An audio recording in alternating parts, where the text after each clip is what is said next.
Jeff, Josh Robbins, The Athletic. Why this pick? What do you see as the potential upside, and were you concerned about the knee injury? Well, why this pick? We believe in this player. We believe in this person. He was someone that we had been targeting for quite a while, and kind of felt that he was an under-the-radar player.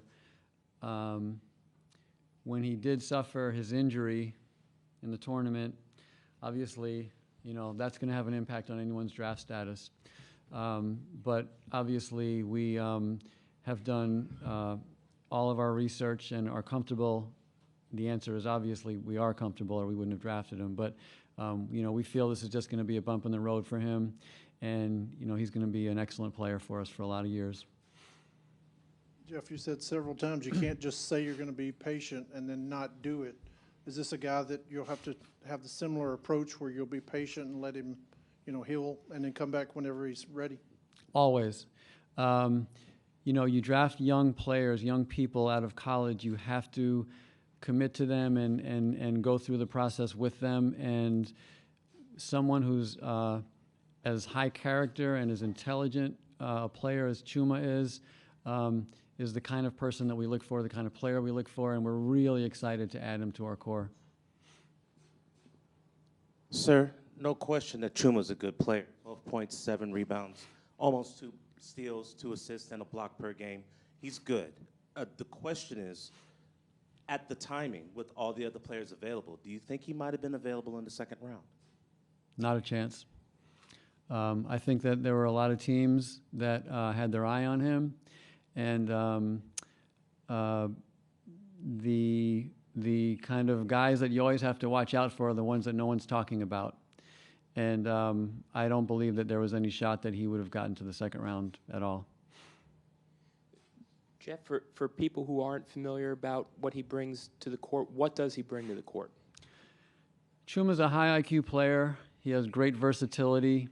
He's got an ability to switch positions offensively and defensively. He's a shooter.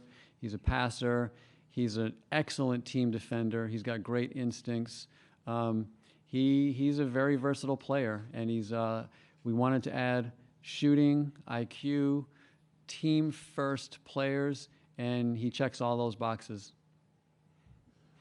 Jeff, how do you think Chuma is going to fill in some of the deficits that the Orlando Magic need in the coming years? Well, I think that that's a great question, and I think actually his versatility kind of will help him kind of fill in wherever we need. And the beauty of Chuma is that he is that sort of player. He can do many things. He can guard many positions, and he's always going to do it in a way that impacts winning. He plays for others. And when you have a guy like that who's talented and skilled, who brings shooting and IQ, it's a really appealing package. And honestly, getting back to the previous question, had he not gotten injured, we didn't think he'd be there for us.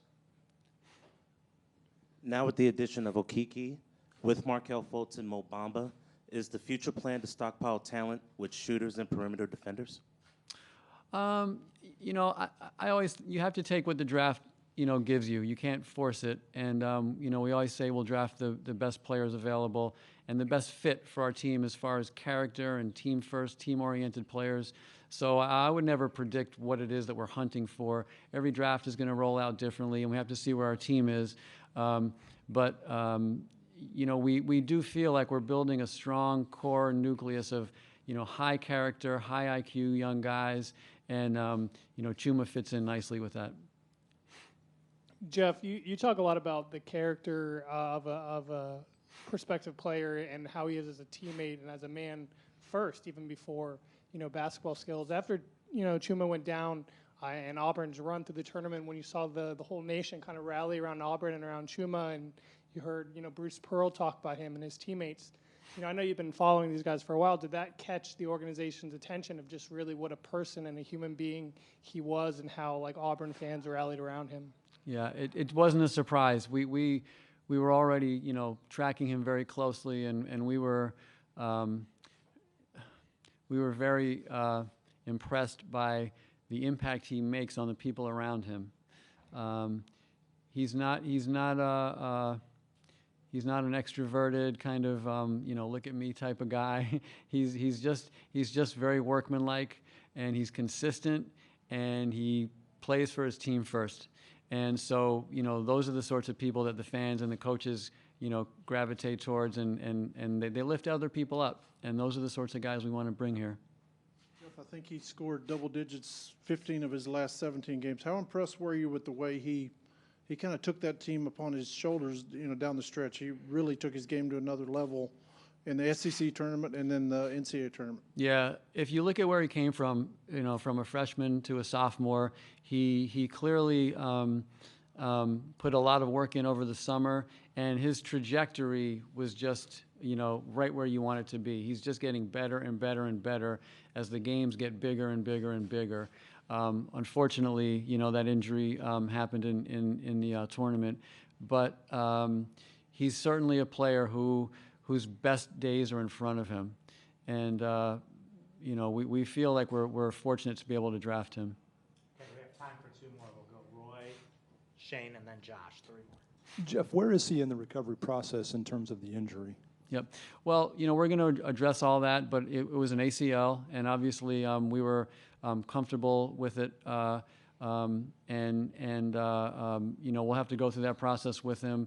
But we'll get into the timetables more once he gets here, and speak more with the doctors and talk to him. But you guys know the timetable of ACLs. We expect him to be back sometime during the season, and we'll let that kind of, as we always say, happen as it happens. And there's no rush. There's no rush whatsoever. We are drafting him to be a long-term player for the Orlando Magic. Jeff, does the team project him more as a 3 on the NBA level or small ball 4? Well, I think that's one of his great strengths is I think he'll be able to, there's an old expression, you are who you guard. And I think he'll be able to guard, 3s, 4s, 5s, 2s. I mean, he's a very versatile player, and he's a very highly intelligent team defensive player. He's got great hands, he's long, and so, that's part of the appeal of him is I don't want to lock him into a position. We'll let him grow as a player, and we'll let our coaches work with him and get to know him, and I think he's going to be able to help out in a lot of different areas.